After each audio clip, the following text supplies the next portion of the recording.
This is Pod Populi. Podcast for the people.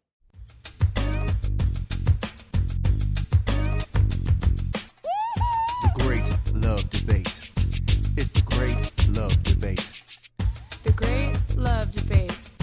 It's the Great Love Debate. Hi again, everyone. It's Brian Howie. Welcome to The Great Love Debate, the world's #1 dating and relationship podcast. Since 2015, we are back here once again in the very fine studios of Pod Populi, podcast for the people.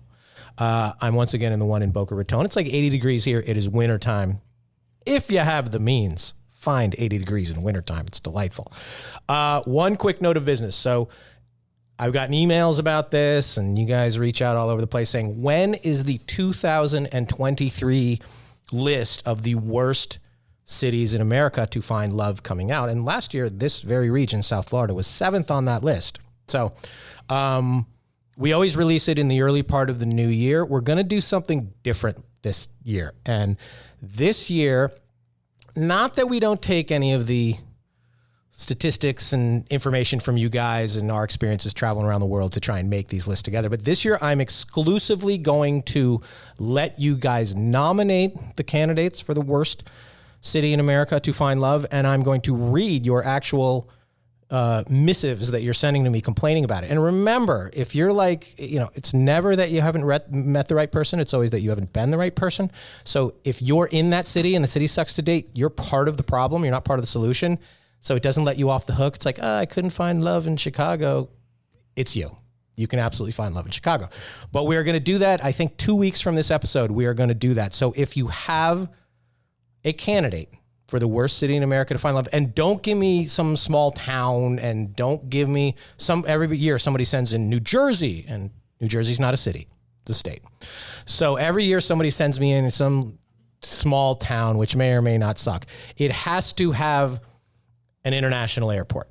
Okay, that is where I draw the line. And some very small towns have an international airport, even if they're sort of puddle jumping over to Calgary.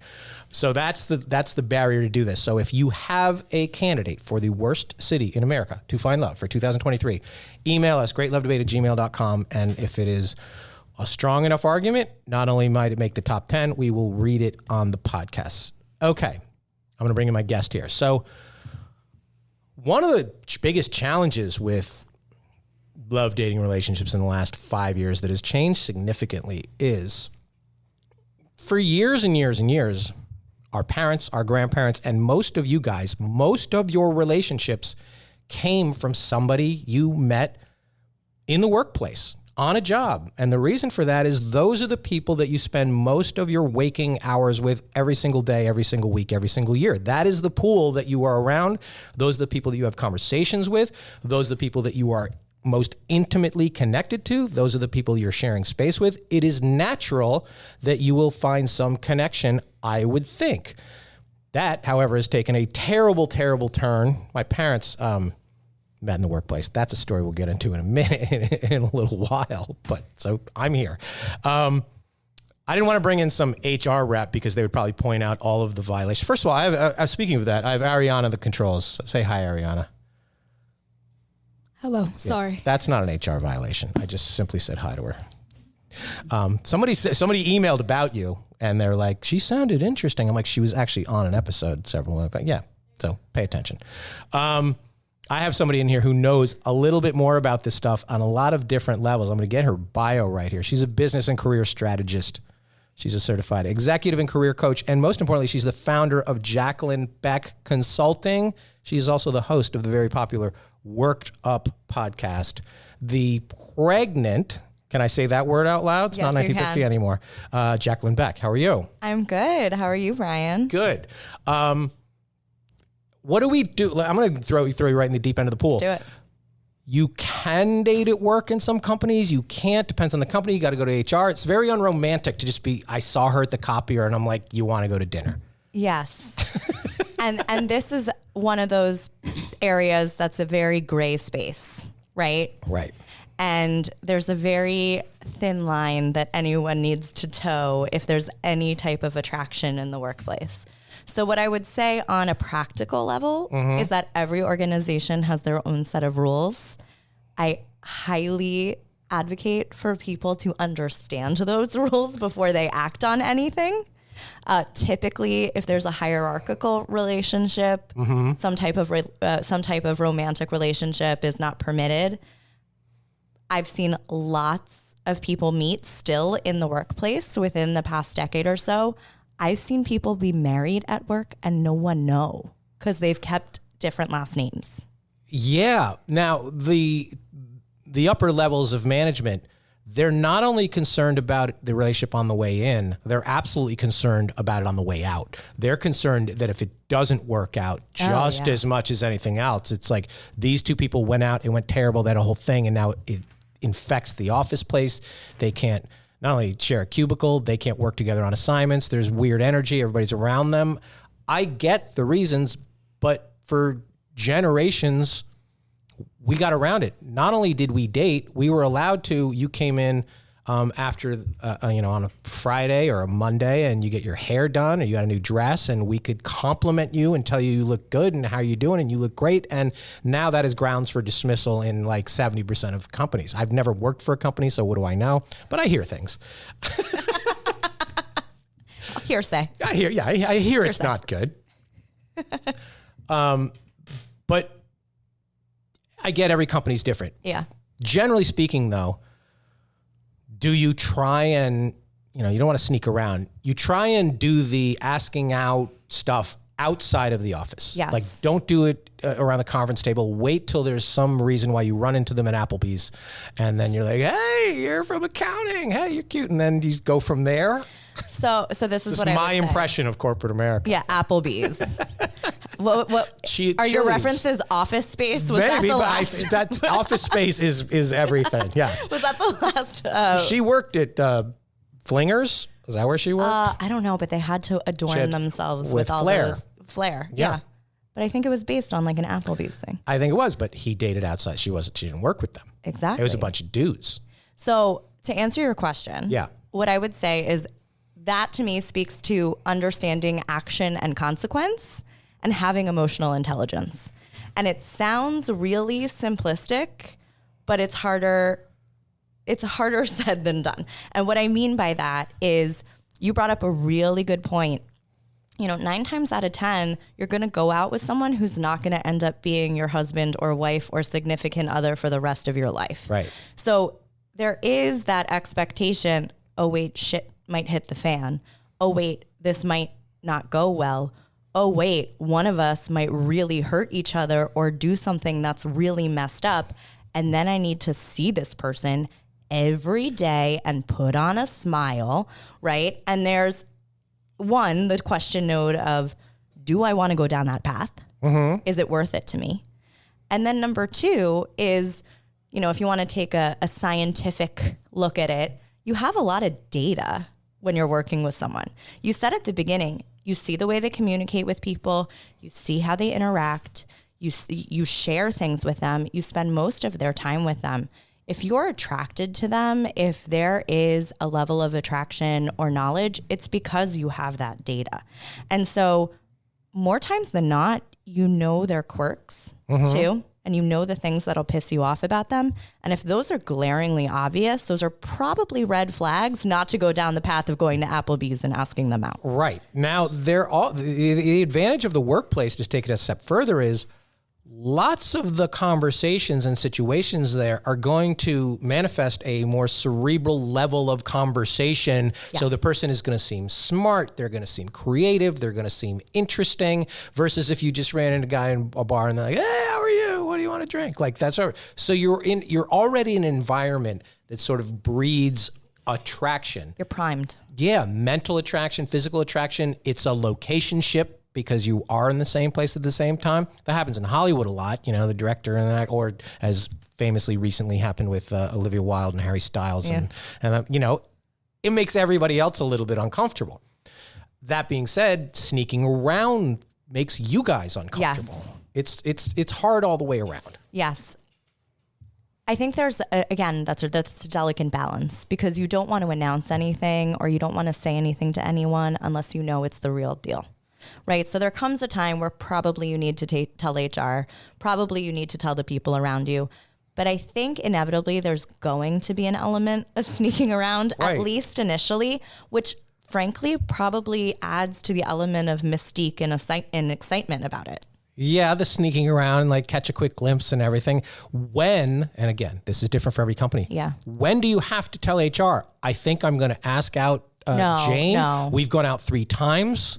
No, I wouldn't say that. I would say that if there is a relationship, if it's not just we've gone out a few times and we've had fun, but we don't see this going anywhere, if you really think there's the opportunity to see it going somewhere, then it probably warrants a discussion. But that is not a flag you want to raise until it's serious. Can a company legally tell 2 people they can't date? Everybody has rights. I am not an HR professional. I know so you're. can't I know. opine on You're this. not. I would think legally you cannot do that. I don't know if anybody's challenged that up to the Supreme Court level. Some people are like, you can't date in the workplace, but then like, what is actually a date? Can I go over to somebody's house for a barbecue? Can we get drunk and fool? Can we go home from the Christmas party? I think that's why companies don't have Christmas parties anymore, because the guy's drunk in the hot conga line, and then bad shit happens. I think every Christmas party I've been to, someone's gotten some type of reprimand.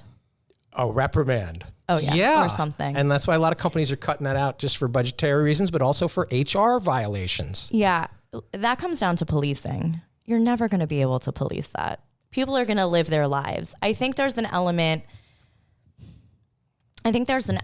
of, it is a little bit of a dual life, right? And there is a bit of, you can think of it like a superhero or going to war or whatever imagery you want to use, but you wake up in the morning, you put on your suit, like Clark Kent, you put on your armor, you go to war. That's a different type of person or facade than you are in your personal life. Right. And so there already is this duality with work. Yeah. You might know how they decorate their desk, but you have no idea what their apartment looks like or their condo or what they wear not at work. Business casual isn't necessarily what they wear on Saturday or on a date. You're making me think. So we had at my former company this annual softball game every summer, and everyone would show up. It was super casual. It was really nice. It was the social event of the season.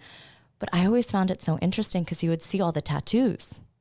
Oh, yeah. That were always covered up. I was like, he has a tattoo? She has a tattoo? I had no idea. Yeah. And it's this completely different side of people. Right. And it's like, were they in Tijuana? Were they in Cabo? What is the story of that tattoo? Yeah, right. It's a whole How thing. drunk were they? Yeah, how drunk were they? Oh, yeah. Yeah. Oh, yeah. So when it comes to when do I need to announce, it's kind of like, when are you going to tell your parents? Like, when are you going to tell your family? Because if it's something that's serious down that path and it's going toward living together or something like that, then I think that probably isn't that always the out that you have if you get called in and somebody says you guys doing something, it's not, and you just say, it's not that serious, so we don't like that's the weird thing. Like, at what point do the bosses call people in and been like, is something going on here that we should know about with you two? That I don't know. That I would like to think. Yeah, we're not here to necessarily give the HR answers, but these are the questions that you need to ask. And it's making me think, because what I would like to think is that it doesn't matter unless it's affecting you at work somehow.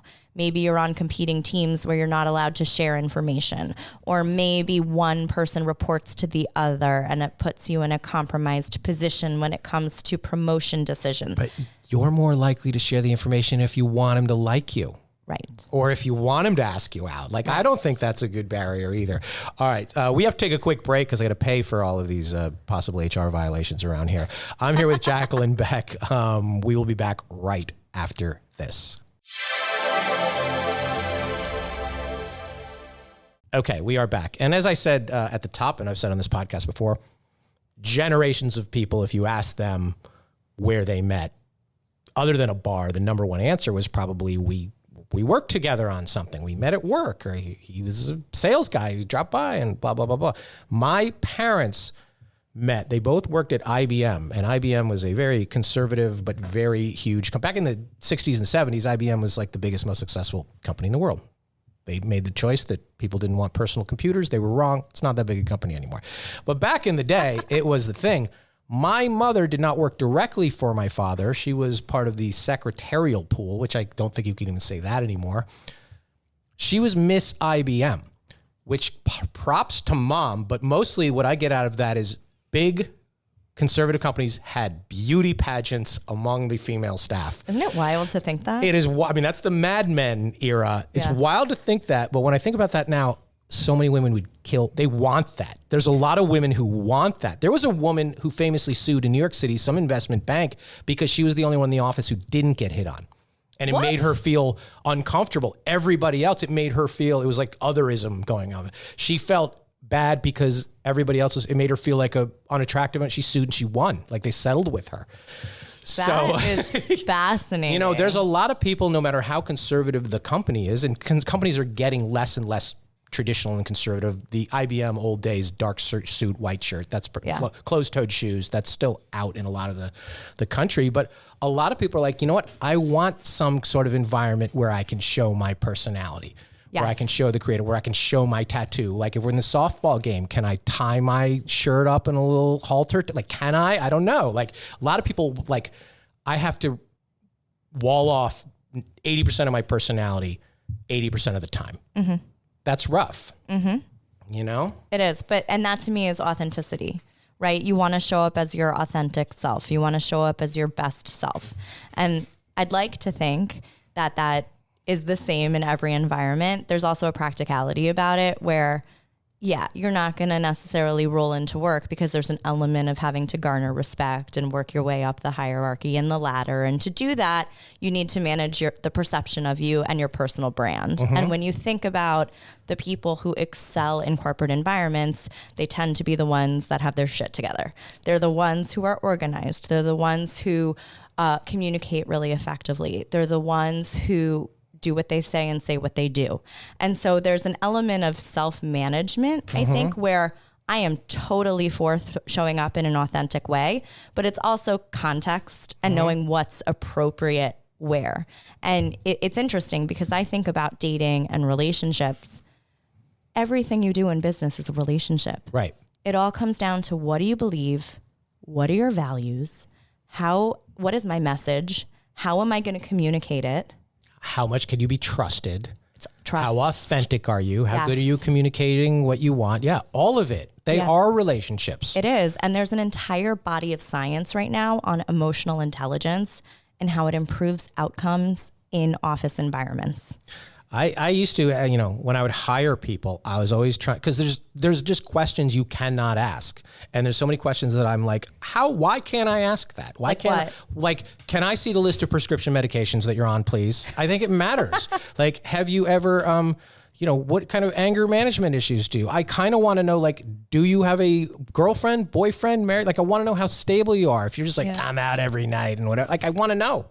I want to know how many drinks you had this weekend. Like, so you're talking to responsibility. I'm talking, but it's wrong. Like I've tried to guess every which way, and I'm like, she's attractive, which means that she'll get a lot of dates, so she'll be happier in her social life. Or the other way around. I'm like, she's unattractive. She's not going to be bothered with dating. She'll just work here. Like it's terrible, the math I've done on all of this. I'm never right. I've gotten it wrong every possible way, and not just women too, guys too. I'm like, he's not interested in girls, and so he doesn't care, and then you're like, somebody who's not dating at all. It's like, they're a happily married mom of two, and then they're in a very serious relationship with the two kids, and that's their so I basically just be like, hope for the best or whatever, but every once in a while something comes up and I'm like, why couldn't I find that out on a job interview? So it's ancillary, but it's related. A lot of companies are using entrance assessments to do things like that. So there are emotional intelligence assessments, there are behavioral assessments, thinking style assessments, motivational assessments, so that you can try and get a clearer picture of the person you're hiring before you hire them. And you should hire that company before you go on a date too, to assess your date, because it is the same thing. Everybody can be fine in a moment or for a short period of time or several years, and then one relationship and everything goes bad. Yeah. Or somebody loses their mind. So there's really, everything's a roll of the dice with the relationships. You said everything is a relationship. I agree with you. Somebody could have a perfectly normal life going on and then they have drama at home.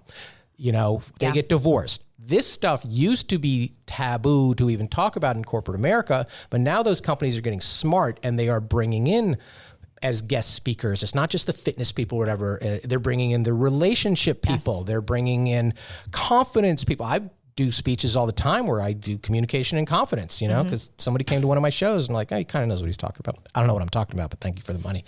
At least not when it comes to pre-registering someone when they're... Yeah, I know, but I'm always like, you never know what forks in the road are going to make somebody go a different way. Yes. And so these companies that are trying to control behavior outside of the workplace when they really don't even have a good handle on it inside the workplace, that's rough. That makes me think of parenting. Yeah, because you think of different types of parents, and inevitably, when I was growing up, the people who had totally overbearing helicopter parents who said no to everything were the biggest drug addicts, were the one who smoked the most pot, who were the ones who drank the most. And when I look at the people who had a longer leash, they had the opportunity to kind of self-regulate and decide what was right and what was wrong and experiment and push the boundaries and say, oh, I don't want to do that. And I think it's similar, right? No one's going to be able to control everything. It's about what's in your control. The people that have always been the best people to work with and for me, I always looked back and thought, I didn't know anything about their life outside of work. They just go, they show up to the job and they do what they're supposed to do. I didn't know anything about it, but you don't get as close to those people. Which do you prefer? I think you want to have a relationship, like you said, with the people you work with, and you want to care and you want to understand their feeling. You do, but it's always after. It's always hindsight. It's like, oh my God, that was awesome. I didn't know anything. Girl, woman, she was in her 20s then. I guess she was a girl. She was an actress for me in a play. I was a director for years. She worked with me. She was one of the only ones who I really didn't know anything about. 5 years after it, she invites me to her wedding. And I go to her wedding. She's become one of my closest friends now. I went to her wedding and I'm like, she's so valued that I treated her like that. I just let her do her thing. I respected it. I didn't get involved in any drama. I didn't ask or whatever, that she's like, he respects me on this level and now I want him to be my friend once it was long over with. And I didn't think about it at the time. I was like, I didn't think I was that close to her because I didn't know anything about her. So you're kind of caught between that. You want to show that you care about your employees or the people you work with. How are you? How was your weekend? What'd you do for the holidays? How you feeling? Blah, blah, blah. And then there's the people who just show up. Hi, good morning. Here's the job or whatever. And you're sort of always caught in between. Yeah, there's that natural tension. Yeah. And I do think there's a middle ground. I think there's a middle ground between over-familiarity and having zero personal relationship. And, That's a tough bullseye to hit. It's a really tough bullseye to hit because on the other hand of having too much information is almost toxicity and a false sense of loyalty. Right. Because a lot of times in organizations, people are like, we're a family. But I don't know about your family. My family can be toxic sometimes. Yeah. Right? You say stuff that you wouldn't necessarily say to other people. You do things you wouldn't necessarily do. And the same can develop in the workplace where you have a brother-sister relationship with someone that really is unhealthy. Like, let alone if it's outside of the workplace. Right? And it's the same sort of thing. And so it's kind of weaving that needle of, I want to show up. I want to get my stuff done. I want to put my head down and be efficient. But I also want to be human.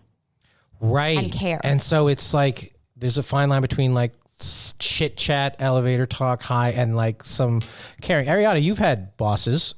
Do you want to be asked, how was your weekend? Or you're like, let me just do my job.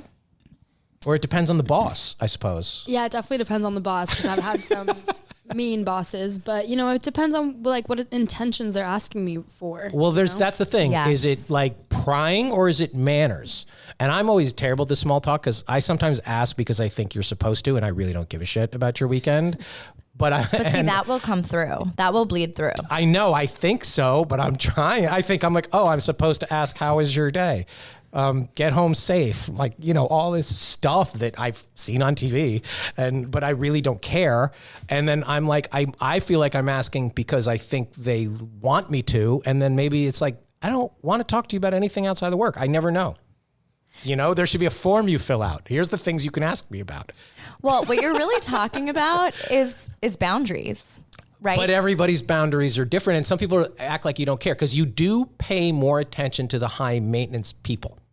Squeaky wheel gets the grease. Correct. And so the people who head down doing their job are no problems at all. They are somehow like, I don't even get noticed. They don't say anything to me. They spend no time with me. And like, so that's a hard balance too. And that breeds discontent because people say, oh, this person is loud. This person is the squeaky wheel. They're not doing as much work as I'm doing, yet I'm not the one being compensated, or I'm not the one that's being recognized or promoted for my work. And so to me, that comes down, and that's incumbent on a manager or a leader to understand their people. And, you know, physical appearance for a man, what is it? Statistically, the CEOs are all 6'2", like they're 3 inches taller. I believe there is a correlation between height and seniority. Because it's like a physical dominance, people gravitate to that person. Both the men, it's sort of like somebody, we did a study on this. Somebody's on here at this podcast, I don't know, 6-7 years ago, and there was a study that came out that NFL quarterbacks and high-level college quarterbacks were disproportionately attractive. And the reason for that was back when they were like 14, the good-looking kid was the popular kid, and the popular kid got the ball. Yeah. And so he got to play quarterback. So you had the opportunity. And so so they get the opportunity to do it. And that probably isn't, you know, the attractive male or female, they might get judged a certain way more, but they might also get away with shit more. They might be like, oh, we like to have that guy around. He's cute and whatever. She's hot. And it's both ways. I see a lot of women comedians that I know, and they're like, it's not fair that everybody, you know, this judgment. And I'm like, you're only getting a lot of these gigs because you look attractive on the flyer and it's noticed. And so you're getting it both ways. You know, I hear a lot of women actresses, once they get in their 50s, like Hollywood's not fair and they won't hire us. Well, it wasn't fair when you were in your 20s. You got all the jobs just because you were good looking. And you got, you know, that was a big thing. And so you can't have it both ways. Same within the office place. We cannot pretend we're robots. We can't pretend you're emotionless. Agreed. Because one of the emotions that you want somebody to bring to the work environment is passion. Mm-hmm. And somebody who's passionate for their work generally has interest and curiosity beyond the workplace that they're really interested in. And is dynamic. You know, the one thing that I want for anybody I work with or who works for me is that they care. What does that look like to you? To me, it looks like if something, and that's a good thing too. There's a lot of fake caring. And right. There's a lot of people who don't care about details or whatever. Like asking about weekends. Yeah, like me asking about weekends. How's your weekend? You know, I want to show that they care, meaning that, and it's not just like staying 5 minutes late or coming 5 minutes early. It's that you can tell they are vested in the outcome of the project, the day, the assignment. They get excited when good things happen. They get disappointed when but then again, you're judging somebody on their poker face. But what does that look like? Like, how can you really tell someone cares behind the poker face? Like, what actions? I don't know. You know, I'm not the best one to tell, but that's same with on dating. Yeah. Some people just are not that expressive. And some people are not going to do a cartwheel over every little thing. And some people do. And some people cry at every, I mean, you're dealing with trying to psychologically analyze another person in a relationship. Again, whether it's somebody you work with or for, or it's somebody in a date. There's a lot of similarities. Well, it's all interpersonal dynamics. Yes, it is all interpersonal dynamics. And that's making me think of the idiom, you know, actions are louder than words. And there's a whole body of science around communication where 7% of communication is words, 38% of communication is tone, and the balance is body language. So if you think about it, over half of all communication is movement. And if you extrapolate that, if you're talking about caring in the workplace, if you're talking about being a human in the workplace, if you're talking about authenticity, which we were talking about, there's also this element of aligning your message, your intent, what you say with what you do, your actions and your behaviors, and then being consistent with it. Because you talk about relationships, so much of that goes back to safety and psychological safety. Yeah. And what breeds safety? It's consistency. And that's whether you're a manager, that's whether you're a leader, that's whether you're a colleague. If you're reliable and you expect and know what the outcome is going to be and what that person is going to deliver, 9 times out of 10, you're going to be satisfied with their performance. And then there's also this sort of, dog eat dog reality show environment in a workplace where you're forming alliances and you want to have a trust and somebody wants your job and whatever. You bring up the words and the actions. I had a girl I was dating once say to me, she's like, actions are so much important with words, but I got to say, you got some really good words. Your actions suck. I'm like, they make up for I'm the like, am I action. doing? She's like, it's close. I'm like, good. They have some value. Saying the right thing at the right time does have huge value, can diffuse a lot of things. So back to the, if you are going to get into a relationship in the workplace, I think you have to look at it like anything else. I think it would probably be worse to get into a relationship with somebody who lives in your apartment building or your condo building. Depends where you live. Well, what does that mean? I lived in New York City for 13 years. I don't think I knew one neighbor. Me too, but I'm very introverted. I agree. That's not good either. But then it's like, then you risk the chance that when you do not, it doesn't work out, you're seeing them in the elevator with somebody else. And I'm not sure you're going to... I disagree. Oh, really? I think work is worse. I disagree because I think there's anticipation. You wake up every morning, you're laying in bed, you're staring at the ceiling. Oh my God, I need to go sit next to Sally. Oh my God, I need to go sit next to Bob. Yeah. What am I going to do? And then you're getting dressed and you're thinking about it and you're brushing your teeth and you're brushing your hair. And they seem so happy after the weekend. Right? Yeah. And you don't want to ask how their weekend was. It's amazing we get together at all, any of us. Well, and then you think about it. I mean, so much of your life is tied to work. It's your livelihood. It's how you support yourself. It's how you support your family. It's your sense of purpose for people. It's your sense of motivation. It's why you get out of bed in the morning. And then if all of a sudden you muddy that with a really bad date or a really bad relationship, I know. It could put everything up in smoke. Yeah, so just hook up. Don't go on any dates. There's a lot more companies now that are, maybe there aren't, but I think there are, that are between, 100 and 1,000 employees. Those are considered small, medium companies. Yeah. If you got brought into there, how would you set a policy, or how would you tell people, listen, we're all humans, we're all feelings. Here's the best way to approach inter-office and out-of-work relationships? Are there like a couple things that you're like, this is the best way to go about at least communicating to each other? For the employees or the business? Because I'd probably have different. The business. Different well, advice. the business has to relate it to the employees. Yeah. Well, I don't want to work in any place that has a no compliment policy. Here's the thing. Businesses are in the business of protecting their asses, right? And protecting their downside. And so I think they're always going to err on the side of ultra conservatism because they have to. And that's what their attorneys are going to recommend that they do. That's what all their consultants are going to recommend that they have to do. I also think there's a practicality to it, right? So you have your on paper rules, and then there's the unspoken rules of, if this is going to happen, don't showboat it. Don't go around parading it. Have judgment. Don't go like for a quickie in the break room, right? Be smart about it. I got with Jennifer in marketing this weekend. High five, guys. I mean, there's a lot of that. But there can't be anymore. I know there can't be anymore. There really can't. And I think there's just so much reputational risk, not only for the business, but also for the employees. What is the downside of telling somebody, you look pretty today? Pretty, not hot, you look pretty today. Is there any scenario where that's bad? That's probably a fireable offense. So let me tell you a story. Oh, story time with Jaclyn. So when I was 22, I was an analyst on Wall Street, and I went to a meeting in Miami, actually. And it was me at a table with a bunch of 50 to 65-year-old men. And I was by far the youngest. I was the only woman, maybe 6, 7 people at the table.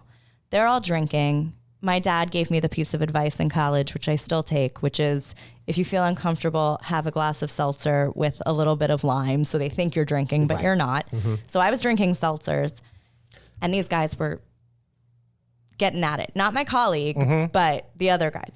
And one just stops in the middle of the conversation and turns to me and goes, "Are you a model?" And I'm like blindsided. My colleague, it was like, you could have cut the tension with a knife. He had no idea what to do. And I love this guy. He's fabulous.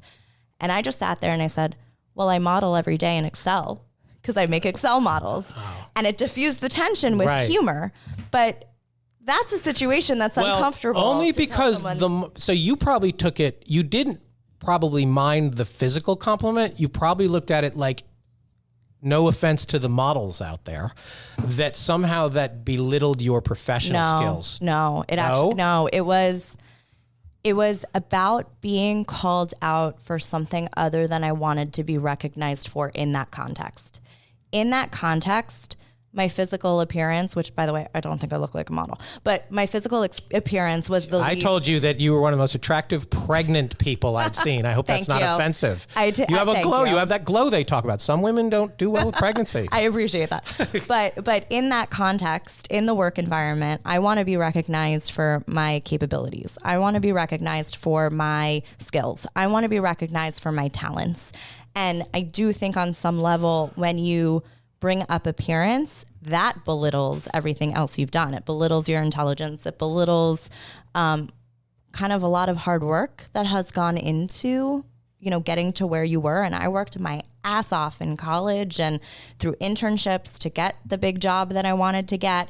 And so I think that's the subtext to this. Yes. Is it Was nice there a to be called? smoky eye?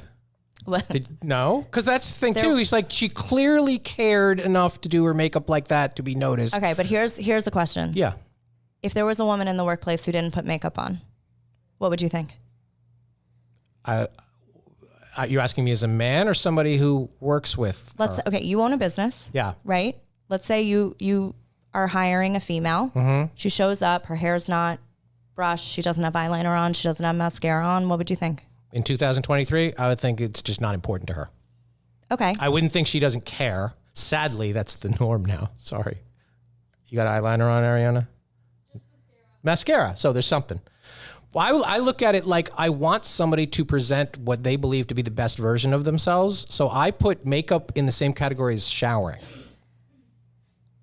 Okay. A little bit. Not a full face. Not, So why again, not the don't smoky you eye. come to work with a full face of makeup?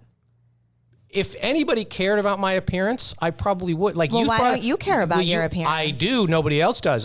You said all the But time. don't you want to put eyeliner and a smoky eye on for yourself, If Brian? that enhanced my appearance, sure. But I look at I get told I'm smart and funny all the time. Tell me I'm cute. That's all I want to hear.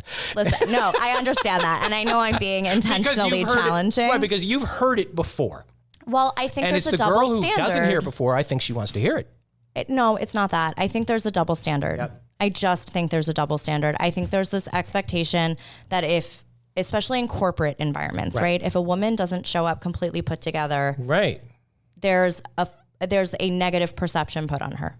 If a guy doesn't, he just is disheveled and it's funny, and that's Bob. I don't know why I keep using the word Bob, but there is this double standard, and I was just being intentionally challenging to you there. I mean, but there is this thing, like, yeah, of course I'm going to show up to a business meeting in eyeliner and mascara because that's the expectation. Yes, I want to present it for myself, but that's also the norm. That's the expectation. The cultural norm is not for a man to show up with a full face of makeup. I know a lot of women who are attorneys, courtroom attorneys. Half of them believe if I look my best or look the way I would out in the world, I'm not going to get taken seriously. And half of them are like, it's a power that I have, and I'm going to manipulate men with my tight suit and my makeup. Perception is reality. Right. And some of them are like, it's just how they choose to fight the battle. And it is a battle. It's a battle. It's a battle. Yeah. And look, I'm not advocating one way. I think everyone should do what makes them feel the best. Absolutely. I think there are certain levels of appropriateness in workplace, etc. All I'm saying is that there's a certain expectation for how you present yourself. And I do think that there's a double standard for women in the workplace. So don't tell than men. somebody she's pretty? At work? Or not that she is pretty. That's bad. That you look pretty today. Does that imply you don't look pretty every day? Like, if somebody looked like clearly got their hair done, like, can we say that? I think it matters. I want to be able to say that as a dude. I think that's where personal relationship comes in, because I've been really fortunate. Mm-hmm. I've made some of my very, very, very best friends at work, and a lot of them are men, and a lot of them will be like, "Oh, you got a haircut. It looks good." And I'll be like, "Thanks." That to me is friendly. If someone I had a less familiar relationship said that to me, I'd be like, "Ooh, that's creepy. Why is he noticing my haircut?" So I think I think this all comes back to context and my understanding God. the individual relationship. There's no way to understand the individual I don't know. relationship. Ariana, What do you think? I don't know. Like, I don't know. I think we should, as society, we're worse off that we pretend that we don't notice each other's appearance. I agree with her. I think it depends on what type of relationship you have with the person. You work together. That's the relationship. That's it. You share office space. Yeah, but there's different levels of working together. You get you suddenly go blonde, and you come in on Monday and be like, "Wow, your hair, you look awesome." Can I say that? Yeah, because I know you, and I'm like, I feel, and same with Ben. Like, I'm comfortable with Ben, where it's like, if he compliments me, it's friendly. It's not creepy. Well, that's not. I don't think that's a compliment. It's no. Well. No, I guess you just said it sounds it's good. noticing something that you clearly did to enhance your appearance, and I'm acknowledging that. Can I do that? Context. I know. I Well, really context think gets it's people context. fired in 2023. No, but it doesn't, because what gets people fired in 2023 is the wrong context. Let's say someone were to say something uncomfortable to me to the point that I had to go to HR. I need to feel really uncomfortable, because you also have to think there's a lot of women there that don't want to screw up their career trajectory by reporting things either, which I don't advocate for that either, right? I think if something happens, you should definitely report it. But I'm only saying that to mean if one of my friends said something to me like, "Oh, I'm a brunette. Oh, you dyed your hair blonde? It looks really good." I'd be like, "Thanks." It wouldn't even dawn on me to go report that. So why would he ever get fired for saying that? I got interviewed morning television thing a couple years ago, and before we went on air, I didn't know the anchor who was interviewing me, and she came out, and I said, "Oh my God, that is a super cute dress." Doesn't say anything. We go and do the interview. Thank you, whatever. About 2 months later, she emails me and she goes, "I really appreciate you noticed the dress. Most people wouldn't say anything. I like that you did that." She wasn't hitting on me. She wasn't doing anything. It just like dawned on her. But you weren't commenting on her. You were commenting on the article. Well, the of only clothing. reason it was a super cute dress was because she made it look super cute. I get it. I'm smart. You pick on the clothing, it works. I wasn't hitting on her, but it really was a super cute dress for morning news at 6 You're o'clock. strategic, Brian. Well, I mean, I think you have to be. If you comment on hair or jewelry or dress, I think you are strategic. You're not commenting on our body parts. You're not like, "Oh man, you look like you lost weight." Can I say that? You look like That's okay. Right. I will say this. I once fraught said with to peril. somebody, I once said to somebody, "Oh my gosh, you lost so much weight. You look great." And this was not in a work context. I subsequently found out she was very ill. I know you can't. And now I won't, Yeah. unless like I'm 100% confident and know that person really well. Like that broke my heart when I found that out. It's not easy, which is why I'm glad the world has people like you to at least point us in the direction Which, of by the proper way- behavior. See, a lot of these questions, you're like, I'm not sure either, but having the But no one conversations helps works it out. Yeah, but that's the thing with all of this, right? Yeah. No one has the answer. Right. If anyone's an expert, says they're an expert in this, in that, they have a one-size-fits-all solution, that's all BS. The skill is to know the questions. And these are the Yes. questions that people have. And that's what everything goes back to. That's what goes back to dating and finding your right match. That's what goes back to finding your right match in an employer and a company and figuring out how you're going to grow in your career. It's all about knowing the right questions, knowing when to ask them and how to ask them of yourself. I'm just going to hire a bunch of fat guys. Fuck it. All right. In the interest of time, Yes. this is your first time on the podcast. We'll have you back again because we have Oh. to test out all these theories. Thank you. As I warned you, we play something called worst date or first date. Yes. So you have to either give us the worst date you've ever had or the greatest first date you've ever had. Your choice. Can I give both? Sure. All right. So the best first date was my husband. Props to him. Props to him. We went to a bar in the West He Village. chased me around the office, and then we went to a bar in the West Village. And then I found him at the water And cooler. now I'm 8 months pregnant. Yeah. No, but my best first date was my husband. Our parents actually set us up. So Oh, good. old school, but not in Yeah. the same way as The Office. And then my worst first date, which it's hard for me to see it as a worst date because it is just so funny looking back at it. I met this guy on like Hinge or something back in the day. And we were in New York City. I was at work, and at the time my hours were late, so I wasn't leaving until about 8 to go meet him for a drink. And he texted me like 3 times in the middle of the day to keep moving it forward. And I'm like, I can't. Okay, sure, I'll do this. Fine. Finally, I felt like coerced into meeting him at 7. So I just like left work early and went.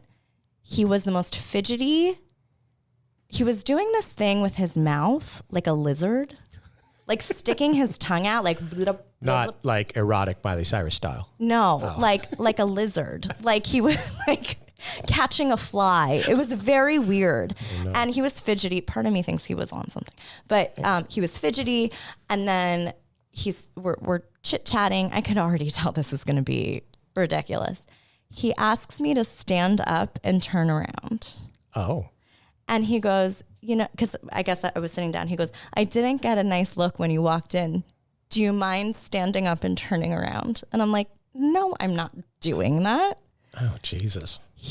Oh my gosh, he launched into all of his neuroses that he's talking about. It was hilarious. I mean, it was just, I felt like I was in a movie. I felt like someone was writing this for me and I was being punked. And the best part is, like, 15 minutes in, I'm just downing glasses of wine because I'm like, I might as well milk this for all it's worth. And he turns to me, he's like, you know what? You're pretty good. I'll buy you dinner if you want it. And I said, look. Pretty good. I go, look, I'm drunk. Yeah. I'm happy to take a free meal. Yeah. But this isn't going anywhere. I just want to be really clear. I'll take it to go. And then, of course, he got super defensive and stormed Can out. you do a little spin around for me, sweetie? Yeah, not good. Yeah, talk about 1950s. Yeah. Right? Ugh. So that was my worst date. But it was kind of also a really great date because it's hilarious. It's funny. They're all fun. If they're good, they're funny. All right. This was fun. Tell everybody where they can find you, your podcast, your business, all that stuff. Sure. So Jaclyn Beck Consulting is my business. You can find us at www.jaclynbeckconsulting.com or on Instagram at jaclynbeckconsulting.com or email Brian, info@jaclynbeckconsulting.com. And then obviously, please check out my podcast, Worked Up with Jaclyn Beck. You can find it on Apple, Spotify, or wherever you enjoy your shows. Now, I've had about 9 different Jaclyns on this podcast, and they spell it 9 different ways, and they always are very head in the dark about people are like, spell it. Jaclyn. Right. That's not the number one. It's not. It's the the Jaclyn Smith way. So Charlie's Angels. There you go. So the burden is on you to say that it is the Jaclyn Smith, who might have been the hottest ever. So there you go. Props to you, Jaclyn Smith. As far as us, as always, not just the Worked Up podcast, which is Jaclyn's podcast, but our podcast. Like, share, follow. Please review this podcast. Your reviews mean a lot in the podcasting ecosystem. Go to greatlovedebate.com. Our 10th season of live shows are on sale. The Boca Black Box Center for the Arts, February 16th. You going, Ariana? Are you going because you're close? Oh, I echoed there. You going? Sorry about that. You going because you want to? You have no professional obligation to go. No, I want to be there. Okay. Those are on sale at bocablackbox.com and greatlovedebate.com. As I said at the top, shoot us an email, greatlovedebate@gmail.com. If you have a candidate for the worst city in America to find love, has to be big enough to have an international airport, send that to us. Because as always, at the Great Love Debate, we never stop making love. See you next time.